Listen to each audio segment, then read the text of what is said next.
Nothing causes more argument in the world of raising goats than asking them to talk about whether they think dam raising or bottle feeding is best. I mean, as a breeder, you have 8 weeks, just 8 weeks to get those babies friendly. And you'd also like to do it while keeping the stress low for both the mama and the kids. And there are a lot of strong opinions on which one is going to do the better job. You see, the problem with unfriendly goats, something that people never realize, is that a wild baby always turns into a wild adult. And a wild baby is often really, really hard to tame once they're wild. If you know, you know. Goats can be incredibly stubborn about coming around to the idea of humans being nice. And even people that put in hours and hours of work have noticed that even the ones that they've tamed are still a bit standoffish as adults. The greater issue is, I would say, like 99% of unfriendly goats end up getting sold as meat goats, which isn't that bad in the meat goat world, but since a lot of us are raising dairy goats, we want those goats to be productive,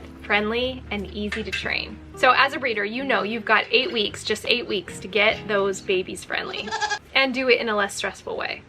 People often ask me why I got into goats, why I started this farm in the first place, and it was because honestly I am at my core a bit of a prepper. I just love the idea of being prepared. I love the idea of growing my own food as much as I can. And so creating a miniature farm in the backyard was exactly what I was made to do. And one thing that gives me just a little bit more security is having a power system that's ready to go in case the power goes out. Generators are great, but sometimes you need something that can work fast and that provides instant power backup. Introducing the BLUETTI ELITE 400 portable power station. So it's a rolling power station you can take with you anywhere, but it's cool because it can run up to 9 devices with ease. And it has a super quick charge in just over an hour. So you'll be fully ready for emergencies, or even if you just want to take it on an RV adventure, or maybe you want to watch a movie in the woods one night. I wouldn't do that, it's too scary, but if you wanted to, you could take this with you and power anything you need to. The cool thing is you can use this app here to control times, on-off schedules, any kind of setting you need for your backup. It also has a really cool solar charging option, so you can plug this into solar panels and have it running for endless power. It's also a really awesome backup because you can have this set to switch on if the power goes out, powering the essential things you need in your home, like fridges, freezers, or Wi-Fi. Okay, let me show you some real life use. So what we do is just keep it plugged in all the time so that we know it's always charged. We don't have to worry about it. But then if the power goes out or if we need a power source, here's how it works. Okay, let's say the power's out, turn it on, and then we're just gonna use this to plug in our devices. Now, these are just small devices. This thing can power way more than this. But now it's working, everything is being charged. I can keep working on my computer. It'll even show you right here how much output it's pulling right there. If you're interested in trying one of these out, click the link below in the description and feel good about having a secure backup of power. So here's the argument for dam raising. Dam raising seems pretty natural, and it is for the most part. If a mama goat has a kid, she should get to raise it, she should get to take care of it, and in a lot of cases this works great. The pros are there's lots of stimulation on that mama's udder. Like, that mama is going to produce a lot of milk, which is a good thing. These are dairy goats, right? You want that milk supply increased. There's also less stress in the beginning. Mama wants to bond with her babies, she wants to lick them and take care of them, and it seems like both parties are happy. Well, as long as she accepts her kids and doesn't try to unalive them like a few of ours have done over the years. And I would say overall dam raising is less work for the breeder because the babies are fed and watched over and you can go about doing the rest of your farm chores. But the cons can be quite significant. When it comes to behavior, the babies can get wild fast if you're not paying close attention. And I would say that the farms that have young kids usually win out on this because when you got little kids, they be snuggling those goats, and that helps a lot in keeping them friendly. When we first started raising goats almost 17 years ago, we had little kids. They did a great job. They held those babies, and as the breeder, I didn't really have to do much to keep them friendly. But as my kids got older, they spent less time in the barn, and I would still spend about an hour a day holding them. I noticed I had a couple wild ones come through, even with all my work. Also, the behavior of a dam-raised kid is different than a bottle-fed kid. They can have some negative traits like prolonged nursing on their dam. Some will keep nursing all the way to adulthood, which makes it hard to keep the herd together. And then there's the udders. Babies can make the udders lopsided fast. You have to really pay attention. And if you haven't raised goats, you think, well, that's not a big deal. But it is, because it only takes one time for babies to prefer one side, for that other side to never produce again, like permanently.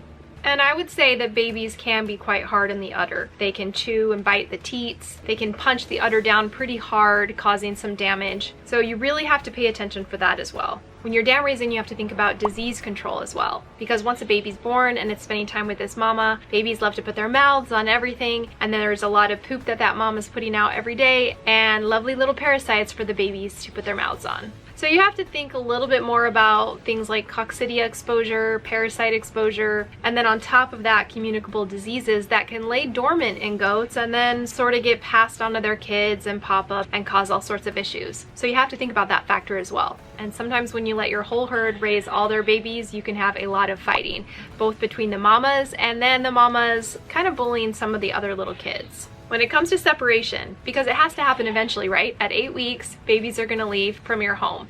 You might keep a couple, but for the most part, they're leaving. So whether you're separating at 2 weeks to start milk sharing, 8 weeks because they're gonna leave, or whether you're doing milk testing and you need to separate so that you can get that milk and test it throughout the day, let me just tell you, for dam raised kids, the screaming is unmatched. It's next level. And this leads into our idea of, is dam raising too stressful for the moms? A lot of breeders have noticed that in bottle feeding, they're way less stressed, and when they raise their kids, they're worried about them, they're concerned about them, and they are more likely to get sick if they are taking care of their kids. Mostly just because their stress level is raised. I mean, those of you that are moms know what I'm talking about. So overall, if you're dam raising, for the breeder, I would say it can be easy if you make sure and hold them a lot and keep the kids friendly, but it can also be more work as you're making sure that there's no lopsided udders, making sure that parasites are under control. So you have to weigh if that's worth it for you. For bottle feeding, there's a whole list of pros and some cons as well. When it comes to behavior, bottle fed kids definitely win out, well, once they're adults. When they're kids, they can be super annoying, but I have to say, bucks that we've had that have been bottle fed have been some of the sweetest little boys, whereas the dam raised ones have been quite naughty. And it's the same with does. They need to be leash trained, milk trained, given vaccinations, having hooves trimmed, having ligaments checked. And so when it comes to does, in my experience, it is a lot nicer to have bottle fed ones. I mean, just think about it. They view you as the parent, so they're gonna follow you everywhere and pretty much do what you want. Overall, a lot of breeders think that bottle feeding creates a less stressed dam. At first glance, you think no, because you're taking the babies right after they're born. That's so jarring and so stressful for the mom. But actually, if you do it before they even get a chance to lick their babies, I know that seems so sad, but if you do it early, the mamas go right back to eating, right back to living life in the herd, and they almost like don't know what they're missing, and they tend to just recover faster because they don't have the stress of a kid to take care of. Some people actually have been able to tame wild goats by taking their babies right at birth and then going right to milking them, taking care of them, and that doe who used to be wild is now tame because she is now bonded with you instead of her kids. If that makes sense. When it comes to the udder, they're never lopsided, they don't have any damage to them, production is even, and yeah, you might not have a lot of supply in the beginning, but you're gonna stay pretty much even throughout the year. Whereas with dam raising, you're gonna have it go up with the peak and then drop down once the babies go to their new home. When it comes to the health of the kids, a lot of breeders really like bottle feeding because they feel like it makes the strongest, healthiest kids because they can monitor how much they're getting. There's no competition for the siblings. They're all getting fed equally. And then the babies get to go home usually at a younger age because they've been bottle fed. They can go bond with their new family now. In general, going home earlier is less stressful on a baby because it's all they know. They don't usually put up a big fuss about being in a new place. And during bottle feeding, while you are feeding 3 or 4 times a day, you're not necessarily stressed and worried, making sure that the mama and the kid are bonding and that the health of everybody is going well. You already know that. The mom's out with the herd and the babies are being bottle fed by you. A big bonus, I would say, is that you can also monitor their colostrum quality and make sure that you're breeding for maybe better quality, or that you're making sure that the kid that may be lacking gets some supplementation. But the con of bottle feeding is that you have to bottle feed. That's the con. You got to be out there 3-4 times a day, round the clock, for a good 8 weeks, if not longer if your breeding season is longer. Some people prefer this over all the other cons of dam raising. To ease this, some people have created 24/7 feeding systems where it's like a bucket or a cooler that babies can eat throughout the day as much as they want. But in those situations, some people have noticed that they can become wild if they don't associate you with feeding them. So it can be a little bit tricky there. You have to watch for that. And I have to say, purely bottle-fed babies are little screaming monsters. They scream every time they see you because you're the food source. So you do have to commit to a screaming season. They'll also maul you the second you go into the pen, and that's just the mark of a bottle-fed baby. Now I should say though that long-term breeders have usually discovered that they just need a firm hand. They really do not allow jumping on them, biting them, and if you are really good at doing this, like reprimanding them, pinching noses when they try to do that, you can get them to be better at it. It's just definitely going to take some work. So overall, as a breeder, when you're bottle feeding, I would say the hardest thing is you just have to bottle feed. I mean, yes, you eliminate all these issues that can happen by the dam raising those kids, but on the other side, you're the one responsible. So I think in the argument, it's always about what's less stressful for the breeder, the mama, and the kid. And I can see the argument on both sides, honestly. Over the years, we've primarily dam raised, but then we've had to bottle feed as we've had mamas reject their kids. So I've experienced both sides. And I have to say, bottle feeding is a lot of work, but dam raising is hard too. So I decided on creating my own method, which there's been versions of this out there, but I have a very specific method. I call it the hybrid method, and this is my solution to get the best of both worlds. In most hybrid methods though, you won't see bottle training until the babies are about 2 weeks old. But for me, we train the second they're born. After the kids get their first drink, we milk mama right away and teat tape her, but we don't separate her from the kid. Instead, we take mama's milk and bottle feed that back to the kid. And we do this in the first few days, really intense training of milking mom, teat taping her up so the babies can't nurse from her, and then us providing the milk.